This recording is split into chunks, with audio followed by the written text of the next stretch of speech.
तो hello everyone, finally एपीएसएसबी का CHL notice out हो चुका है। इसका नोटिस 23 जून 2025 को निकला था। अब इसका ऑनलाइन रजिस्ट्रेशन स्टार्ट होगा आपका 1 जुलाई 2025 10 AM से, और लास्ट डेट रहेगा 21 जुलाई 2025 3 PM तक। Tentative date of written examination दिया है आपका अगस्त 31 2025 को, और tentative date of skill test आपका 20 सितंबर 2025 को। तो चलिए देख लेते हैं कि इसका कितना वैकेंसीज आया है, क्या क्या पोस्ट निकला है। तो वीडियो में बने रहिए। तो सबसे पहला पोस्ट है आपका agriculture field assistant. Agriculture department में एफएसटी के लिए 4 पोस्ट, अनरिजर्व कैंडिडेट के लिए 0 पोस्ट। डाटा एंट्री ऑपरेटर में इलेक्शन डिपार्टमेंट में एफएसटी के लिए 2 पोस्ट और अनरिजर्व कैंडिडेट के लिए 0 पोस्ट, टोटल 2 पोस्ट रहेगा।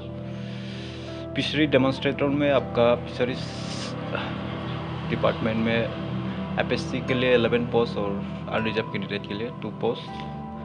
लेबोरेटरी असिस्टेंट पोस्ट के लिए animal husbandry, veterinary and dairy development में एफएसटी के लिए 4 पोस्ट और अनरिजर्व कैंडिडेट के लिए 0 पोस्ट। एलडीसी पोस्ट के लिए यहाँ में डिपार्टमेंट वाइज और ऑफिस वाइज दिया है। तो एग्रीकल्चर डिपार्टमेंट में एफएसटी के लिए 2 पोस्ट, अनरिजर्व कैंडिडेट के लिए 0 post. Animal husbandry and veterinary में आपका एफएसटी के लिए 1 पोस्ट और अनरिजर्व कैंडिडेट के लिए 0 पोस्ट। तो Arunachal Pradesh information commission FST के लिए 1 पोस्ट और अनरिजर्व कैंडिडेट के लिए 0 पोस्ट। सिविल एविएशन में एफएसटी के लिए 1 पोस्ट, अनरिजर्व कैंडिडेट के लिए 0 post. DC Dibang valley office में एफएसटी के लिए 0 पोस्ट, अनरिजर्व कैंडिडेट के लिए 1 पोस्ट। डीसी स्कामेंग में एफएसटी के लिए 0 पोस्ट और अनरिजर्व कैंडिडेट के लिए 1 पोस्ट। डीसी लेपराडा में भी एफएसटी के लिए 0 पोस्ट, अनरिजर्व कैंडिडेट के लिए 1 post. DC lower Siang office में भी आपका एफएसटी 0 पोस्ट, अनरिजर्व कैंडिडेट के लिए 1 पोस्ट। डीसी नामसाई ऑफिस में भी एफएसटी के लिए 0 पोस्ट, अनरिजर्व कैंडिडेट के लिए 1 पोस्ट। डीसी तिराप में भी वही है, 1 पोस्ट अनरिजर्व कैंडिडेट के लिए। डीसी आवास अपर सुबनसिरी में एफएसटी के लिए 0 पोस्ट और अनरिजर्व कैंडिडेट के लिए 2 पोस्ट। डीसी वेस्ट कामेंग में एफएसटी के लिए 0 पोस्ट, अनरिजर्व कैंडिडेट के लिए 1 पोस्ट। इलेक्शन ऑफिस डिपार्टमेंट में आपका एफएसटी के लिए 6 पोस्ट और अनरिजर्व कैंडिडेट के लिए 1 पोस्ट।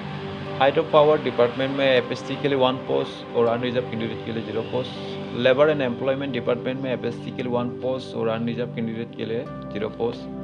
पावर इलेक्ट्रिकल में एफएसटी के लिए 5 पोस्ट और अनरिजर्व कैंडिडेट के लिए 2 पोस्ट। पब्लिक वर्क डिपार्टमेंट में एफएसटी के लिए 1 पोस्ट और अनरिजर्व कैंडिडेट के लिए 2 पोस्ट, टोटल 6 पोस्ट रहेगा।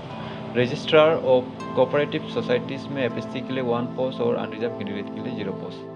सेकेंडरी एजुकेशन डिपार्टमेंट में आपका एफएसटी के लिए 1 पोस्ट और अनरिजर्व कैंडिडेट के लिए 0 post. Textile and handicraft department में एफएसटी के लिए 1 पोस्ट और अनरिजर्व कैंडिडेट के लिए 1 post. UD and housing department में आपका एफएसटी के लिए 1 पोस्ट और अनरिजर्व कैंडिडेट के लिए 0 पोस्ट। तो मंडल पोस्ट के लिए लैंड मैनेजमेंट डिपार्टमेंट में एफएसटी के लिए टोटल 7 पोस्ट और अनरिजर्व कैंडिडेट के लिए 2 पोस्ट, और पीडब्ल्यूडी कैंडिडेट के लिए 1 पोस्ट और एक्स सर्विसमैन के लिए 3 post.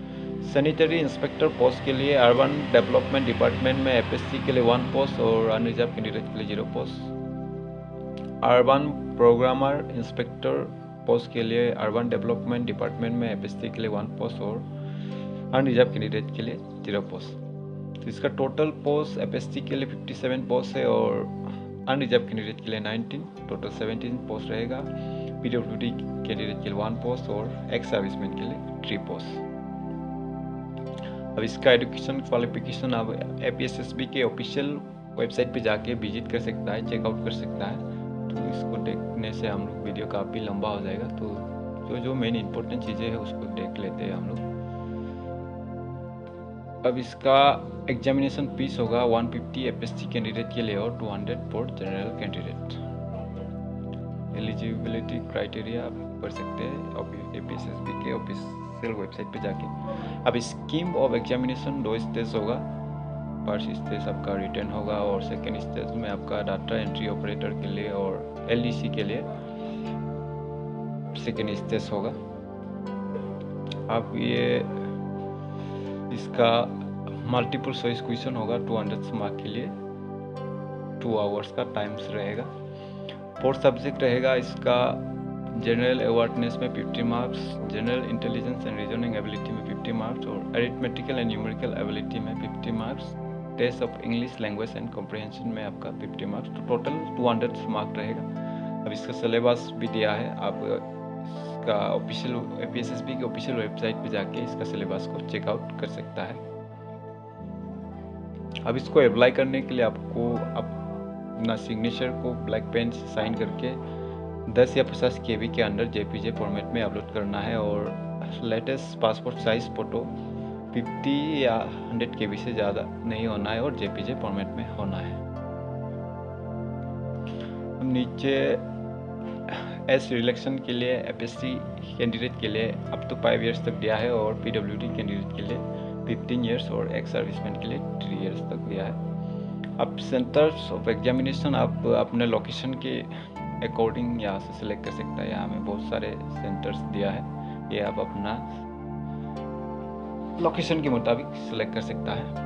General instruction for candidate, तो ये सब आप APSSB के ऑफिशियल वेबसाइट पे जाके चेक कर सकते हैं। तो चलिए आज की वीडियो में इतना ही। अगर वीडियो इंफॉर्मेटिव लगा है तो चैनल को सब्सक्राइब कीजिए और लाइक कमेंट जरूर कीजिए। तब तक के लिए शुक्रिया, धन्यवाद।